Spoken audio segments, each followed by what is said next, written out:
بسم الله الرحمن الرحيم. النهاردة ان شاء الله هنحل موديل 1 جبر لغات تالتة اعدادي. مهم جدا المودلز الموجودة في كتاب الوزارة. هتلاقي اسفل الفيديو كل الحلقات الخاصة بمراجعات الالجبرا والجيومتري، مراجعات مهمة جدا ان شاء الله مش هيخرج منها الاختبار. النهاردة هناخد النموذج الاول، بعد كده هنبدأ نحل باقي النماذج. First choose the correct answer. الجملة الاولانية عايز يحسب الدومين بالنسبة للفانكشن. الدومين بالنسبة للفانكشن عبارة عن ال R difference is a set of zeros of the denominator. يعني انت هتتخيل ان ال x minus 1 equals 0، هتستنتج على طول ان ال x equals 1. يبقى الدومين عندي R difference is a set of 1. يبقى ال correct answer عندك هتكون B. Number 2 the number of solutions of the two equations x plus y equals 2 x plus y equals برضو 3. التو equations دول لما تيجي ترسمهم هيدوك two parallel lines. طب ليه؟ بالنسبة للcoefficients of x و y ما اتغيرتش، اللي اتغير عندك الكونستانت، هنا 2 وهنا 3. معنى كده ان التو لاينز دول هيكونوا parallel. لو سألني على number of solutions of the two equations في الحالة دي equals 0. يبقى الكوريكت انسر عندك هتكون ايه؟ لو مش عارف الكلام ده مباشرة هتبتدي تحسب السلوب بالنسبة للفيرست لاين والسلوب بالنسبة للسكند لاين. هتلاقي ان two slopes are equals negative 1. مهمة جدا. معنى كده انهم two parallel lines، معنى كده نستنتج ان number of solutions of the two equations equals 0. Number 3 بيقول لي fx is not equal 0، يعني هو مديك هنا مستر الدومين. Then 5x over x squared plus 1 divided by x over x squared plus 1. يعني هو عايز يعمل divide بالنسبة للتو fractions الموجودين عندي. يبقى انا ممكن اقول له n of x is equal to، انا هسميها n of x 5x over x squared plus 1 multiply the reciprocal of the second fraction اللي هي تبقى x squared plus 1 over x. معنى كده انك تقدر تعمل simplify x squared plus 1 مع x squared plus 1 والx كمان هشطبها مع الx يبقى equals 5. يبقى الانسر عندك هتكون equals 5 in the simplest form. يبقى الانسر عندك هتكون دي. Number 4 نقطة تراكمية. هو مديني الريشيو between the two perimeters of the two squares 1 to 2 وطالب الريشيو between the two areas. عشان تجيب الريشيو between the two areas just square this ratio، يعني هتعمل squaring للريشيو between the two perimeters. مهمة جدا. طب الريشيو between the two perimeters is 1 to 2، ممكن تكتبها as a fraction يبقى 1 over 2 وبعدين تعمل لها squaring يبقى equals 1 over 4. يبقى هتكتبها على طول 1 to 4 in the simplest form. يبقى الانسر عندك هتكون C. Number 5 بيقول لي the equation of symmetric axis of the curve of the function of x equals x squared minus 4. خد بالك انك ممكن تطلع الفيرتكس هنا بسهولة بالنسبة للفانكشن الموجود عندك. الفيرتكس مصر هتبقى 0, negative 4. كنت لما بتكتب الايكويشن بالنسبة للسيمتريك لاين او symmetric axis هو x is equal to، وتسأل نفسك ال x coordinate هنا بكام؟ ال x coordinate هنا ب0. يبقى الانسر عندك هتكون B. خد بالك انك ممكن ترسمها، لو رسمتها هتطلع بالشكل الموجود قدامنا ده اهو، والبوينت دي بنسميها الفيرتكس هتبقى 0, negative 4. وقلنا كمان ان ال x equals 0 دي الايكويشن الخاصة بالواي اكسس اللي هو هيبقى بيمثل هنا the symmetric axis of the curve. Number 6 بيقول لي if A is a subset of S. مديني ال probability of A prime is equal to the double probability of A وطالب ال probability of A. احنا عندنا رول درسناه قبل كده ان ال probability of A plus Mr. probability of A prime is equal to 1. كل اللي عليك انك هتعمل substitution، هتشيل ال probability of A prime وتحط بدالها double the probability of A. يبقى أصبح عندي probability of A plus double probability of A is equal to 1. خد بالك هنا إن دي equation الفاريبل فيها اللي هو probability of A. زي ما أقول لك x plus 2x دي ب 3x. قياسا على ذلك ممكن أقول probability of A plus double probability of A is equal to 3 probability of A is equal to 1. عشان تجيب الفاليو بالنسبة لل probability of A just divide both sides by 3. we get probability of A is equal to 1/3. يبقى الانسر عندك هتكون A.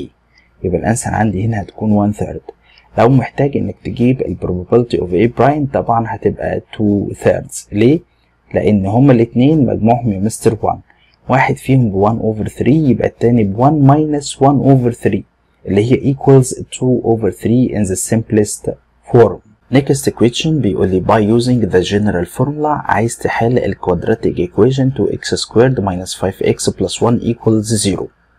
الايكويشن هنا جاهزة، يعني تقدر تطلع ال A بكام وال B بكام وال C بكام. طيب أنا لو هتكلم على ال A يبقى equals 2، B is equal to negative 5، لو كتبتها 5 تبقى غلط، لازم تاخدها بالساين بتاعتها. وال C equals 1. كلنا حافظين الجنرال فورمولا x is equal to negative b plus or minus. خد بالك b squared minus 4ac دي تحت الراديكال over يا مستر 2a، مهمة جدا.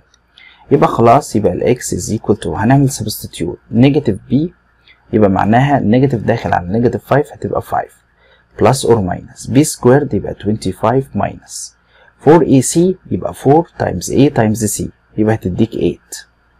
خد بالك ان ده تحت الراديكال over 2a يعني 2 times 2 يبقى هتديني 4.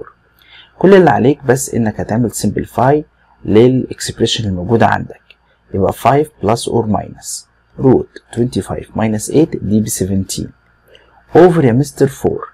خد بالك انك ممكن تفصل هنا الاكس مرة ب 5 plus root 17 وبعدين divided by 2، ومرة الاكس هنا يا مستر ب 5 minus root 17 over برضو 4. خد بالك ان دي 4. طيب بعد كده هتعمل ايه؟ هتستخدم الكالكوليتور عشان تبدأ يا مستر تستخدم الموضوع اللي احنا قلنا عليه اللي هو الابروكسيميشن. ممكن يطلب لك 1 decimal place 2 decimal places تكون جاهز بالكالكوليتور. اول روت عندي 5 plus root 17 يبقى انا هكتب 5 plus root 17 وبعدين over 4 يا مستر وبعدين equals هتتكتب لك تحت. عشان تكتبها في صورة decimal هتضغط المفتاح SD هتبقى عندي 2.28. لو هتعملها to 1 decimal place يبقى هتكتبها 2.3 يبقى الانسر عندك 2.3. بالنسبة للروت التاني برضو نفس الحكاية، هتكتب fraction line وتبتدي تكتب 5 minus وهتكتب روت 17 وبعدين تعمل divided by 4 هتتكتب لك برضو تحت، هتحولها لديسمال فورم هتبقى 0.21 يبقى to the nearest 1 decimal place يبقى هتبقى 0.2 يبقى الانسر عندي approximately equals 0.2. يبقى السوليوشن سيت عندي خلاص اقدر اكتب الروت الاولاني اللي هو 2.3 وبعدين كما 0.2. ما تنساش الجنرال فورمولا، ده سؤال مهم جدا ولازم تتسأل فيه في الاختبار، يعني تكون مؤهب نفسك ان هو هيجيب لك كوادراتيك ايكويشن ويقول لك حلها باستخدام الجنرال فورمولا اللي لازم تكون حافظها. x is equal to negative b plus or minus Mr. b squared minus 4ac دي كلها تحت الراديكال وبعدين over 2a. Next find n of x in the simplest showing the domain. طبعا هنا مديك مسألة على السبتراكشن. كل الحكاية انك هتعمل factorization لكل fraction موجودة عندي. x minus 3 دي هتنزل زي ما هي over دي x squared minus 7x plus 12. 12 3 times 4 والسم بتاعهم يا مستر 7 يبقى هتبقى x minus 3 times x minus 4 وبعدين minus 4 over من هنا ممكن تاخد common factor اللي هو الاكس هيبقى لي x minus 4 مهمة جدا. يبقى خلاص هنكتب الدومين. الدومين عندي r difference يا مستر من هنا ال x equals 3 ومن هنا ال x equals 4 من هنا ال x equals 0 ومن هنا ال x equals 4 انا كتبتها مش هكتبها تاني. بعد كده هتبدأ تعمل simplify وتبدأ تعمل subtract. بالنسبة للفراكشن الأولاني ممكن تشطب x minus 3 مع ال x minus 3 يبقى الفراكشن هيبقى 1 over x minus 4.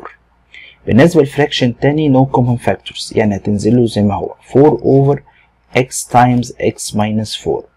هتلاقي عندك ال 2 denominators مختلفين يبقى هتحاول تخلي 2 denominators زي بعض. طب ازاي؟ أنا هنا عندي الزيادة x يبقى كل اللي عليك إنك هتعمل multiplying by x بالنسبة للفراكشن الأولاني وتبدأ تكتب التو fractions زي ما هما. يبقى ال n of x is equal to الصور الجديدة عندي x over x مستر times x minus 4 وبعدين minus 4 over x times x minus 4. بعض الناس بتجيب ال lowest common multiple بالنسبة للدينومينيتورز وبعدين بتبدأ تعمل subtract. أنا هنا خليت التو denominators زي بعض. لو هتكلم على lowest common multiple بالنسبة لتو denominators هتلاقيها ال expression x times x minus 4. يبقى خلاص n of x is equal to طبعا هكتب ال denominators زي ما هو مش هيتغير x times x minus 4 وهبتدي أعمل subtract للتو numerators. هيبقى x minus 4 سهلة جدا x minus 4. بعد ما عملت subtract لاحظت عندي إن هيكون عندي common factor اللي هو x minus 4. ممكن تشطب ال x minus 4 مع ال x minus 4 يبقى equals 1 over x in the simplest form. وكتبنا كمان الدومين are difference Mr. the set of 3, 4 and 0. Next exercise question number 3. طبعا هنا مديك two equation واحدة of the first degree والتانية of the second degree وهو عايز يحلهم مع بعض. طبعا احنا اتفقنا ان لو اداك two equations واحدة من الدرجة الأولى أو of the first degree والتانية of the second degree بتستخدم طريقة السبستيتيوشن. يعني أنا هسمي دي الإيكويشن نمبر 1 ودي الإيكويشن نمبر 2. هقول له كده from 1 كل اللي عليك إنك هتودي الواي الناحية التانية مستر with inverse sign. يبقى هتقول له ال x is equal to y وبعدين تعمل substitute into يعني هنشيل ال x ونحط بدالها y هيبقى عندي y squared plus خد بالك y times y ممكن تكتبها y dot y مفيش مشكلة plus y squared is equal to 27. طيب يبقى أصبح عندي y squared plus y times y equals y squared plus y squared is equal to 27. دول collect like terms يبقى 3y squared is equal to 27. هتعمل divide both sides by 3 to get y we get y is equal to or y squared is equal to 9. هتاخد square root للناحيتين يبقى ال y is equal to positive or negative 3. مرة ال y equals 3 ومرة ال y equals negative 3. في الحالة دي لما ال y equals 3 هتعمل substitution هنا اللي هو ال x equals y يبقى على طول ال x is equal 3 ومن هنا برضو ال x is equal negative 3 الاتنين زي بعض. هتكتب السوليوشن سيت يا مستر في إطار ordered pairs. الordered pair الأولاني 3 3 والordered pair التاني negative 3 negative 3.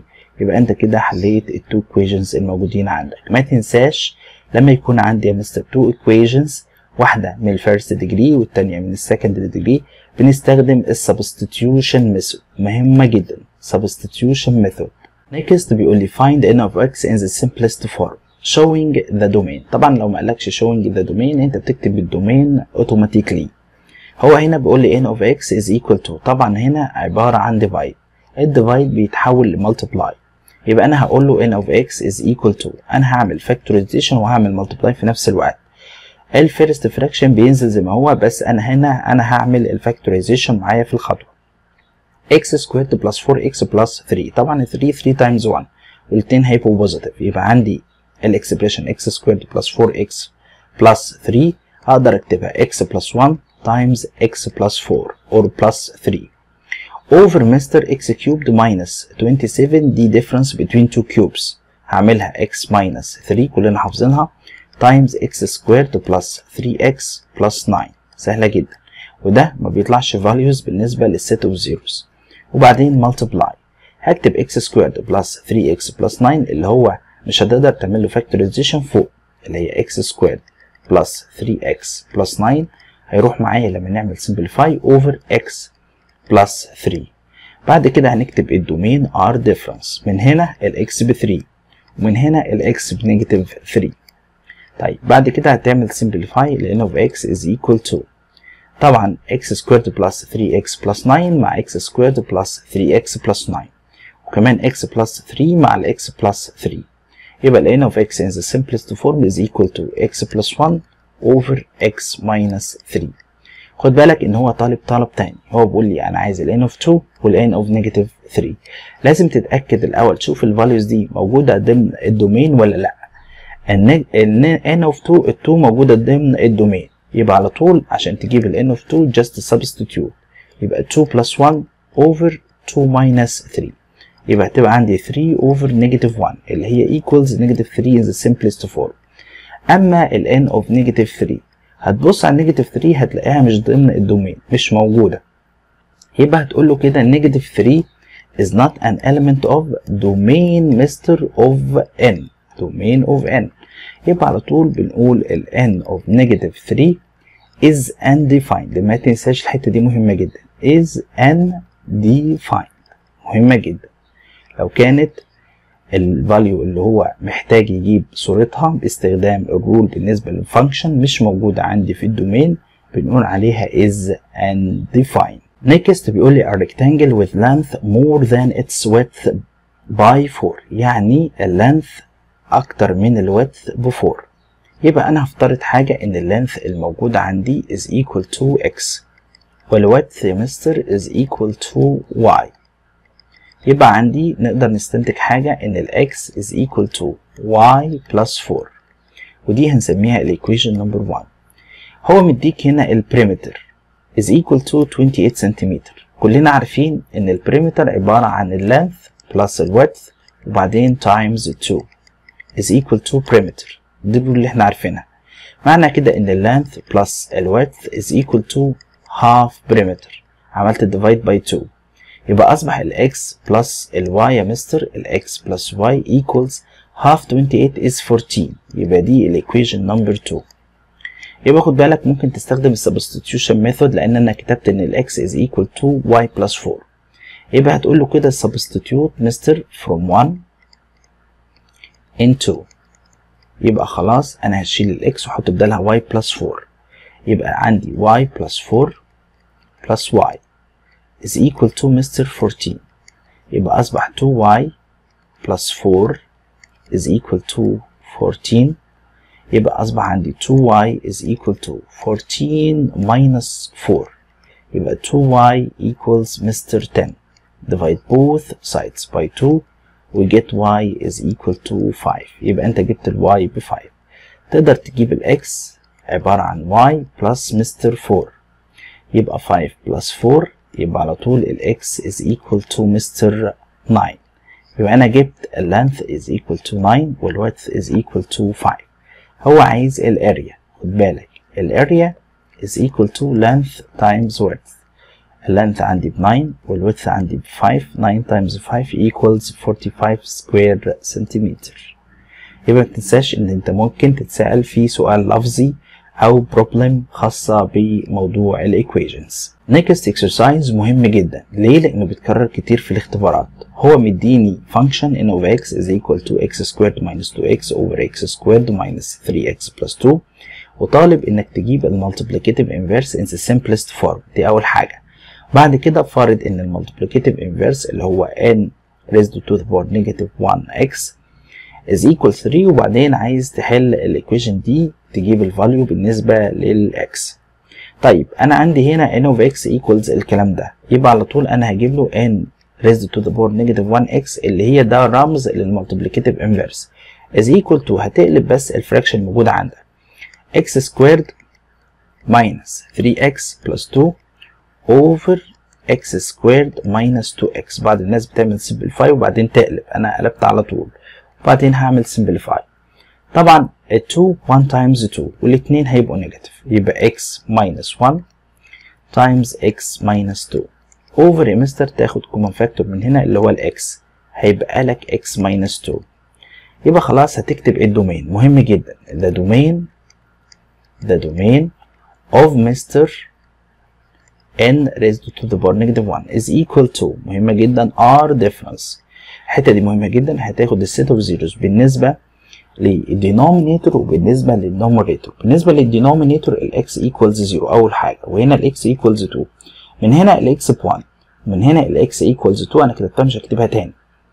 بعد كده يا مستر هتبدأ تعمل سمبليفاي، اكس ماينس 2 هتروح مع اكس ماينس 2، يبقى n raised to the power negative 1 x is equal to x minus 1 over يا مستر x، يبقى هي دي السمبلست فورم تبعها. أنا هنا في المطلوب التاني بيفترض ال n raised to the power negative 1 ب 3.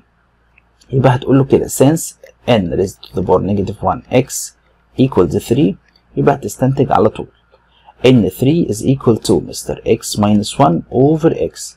هتعمل cross products عشان تجيب الفاليو بالنسبة ل x، يبقى هتستنتج ان 3x is equal to x minus 1. Mister just move x to the other side to be subtracted. We get 3x minus x is equal to negative 1. يبقى 2x is equal to negative 1. We can deduce Mister that x is equal to negative 1 half. يبقى هتعمل divided by 2 هنا عشان تجيب الفاليو بالنسبة للx. يبقى الx عندي طلعت بنيجاتيف 1 half. Question 5. مديك 2 fractions n sub 1 and n sub 2 وعايز يثبت انهم يا مستر equals. هو المفترض يشطب لك الاكس دي، يعني n sub 1 is equal to n sub 2 على طول، لان هو لو كتب الاكس دي فهو بيقصد شكل بس الفانكشن. اول حاجه هتمسك الفراكشن الاولاني اللي هو n sub 1 of x is equal to، هنعمل له simplify. الاكس سكويرد هتنزل زي ما هي، بالنسبه لاكس كيوبد ماينس اكس سكويرد هاخد الاكس سكويرد as a common factor، هيبقى لي x minus 1.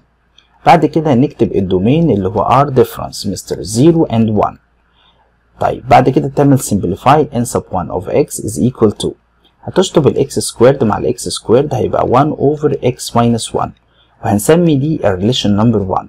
يعني انت مسكت الفراكشن الاولاني عملت له تبسيط او simplify وكتبت الدومين بالنسبه له. هتمسك الفراكشن الثاني اللي هو n sub 2 of x is equal to x cubed plus x squared plus x، ممكن تاخد ال x raised to the power 1 as a common factor، هيبقى لي يا مستر x squared plus x plus 1. خد بالك ان ده هينتج من x cubed minus 1، هتاخد ال x من هنا as a common factor. انا هعملها في خطوه واحده، لو اخدت ال x as a common factor هيبقى لي x cubed minus 1. x cubed minus 1 دي كلنا بنعرف نعملها factorization، يبقى difference between two cubes انا هكتبها x minus 1 times مستر x squared plus x plus 1، يبقى خلاص n sub 2 of x is equal to.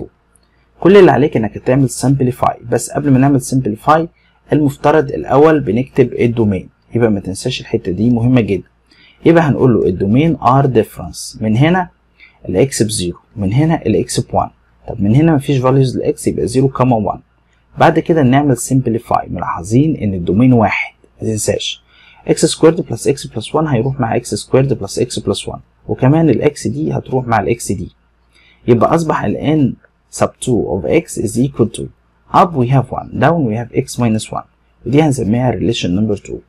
هتلاقي ال n sub 1 of x is equal to 1 over x minus 1، ودي كذلك 1 over x minus 1، وكمان الدوين ما اتغيرش، يبقى هتقول له كده from 1 relation 1 and relation 2 we can deduce that n sub 1 is equal to n sub 2.